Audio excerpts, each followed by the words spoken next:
Hey everyone, if you've ever worked on a long Word document, you know that scrolling to find sections can be a pain. That's where a table of contents comes in handy, and the best part, Microsoft Word can make one for you automatically. Today, I'll walk you through the exact steps to create a table of contents in Word, and trust me, it's easier than you think. First things first, open up your document in Microsoft Word. Now, before you can create a table of contents, you need to make sure your section headers are formatted properly. This means using Word's built-in heading styles like Heading 1, Heading 2, and Heading 3. Here's how you do it. Just highlight the title of a section. Go up to the Home tab and look for the Styles group. It's usually to the right. Click on Heading 1 for your main section titles.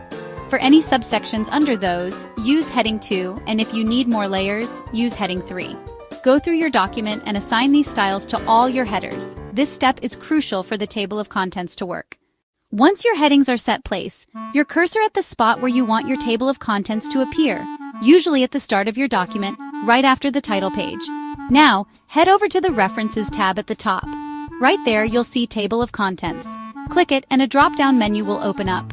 You can pick from a few built-in styles, just click on one, and Word will instantly insert a fully formatted table of contents that pulls in all your headings. Now, what if you make changes to your document after adding the table of contents?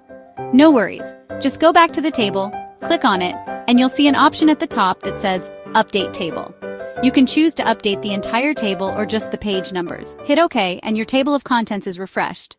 And there you have it, a perfectly organized, professional table of contents, done automatically. It's one of those Word features that saves you loads of time and instantly makes your work look polished.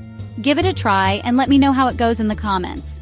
If you found this walkthrough helpful, don't forget to hit like and subscribe for more Word tips and tricks. Thanks for watching, and I'll see you in the next one.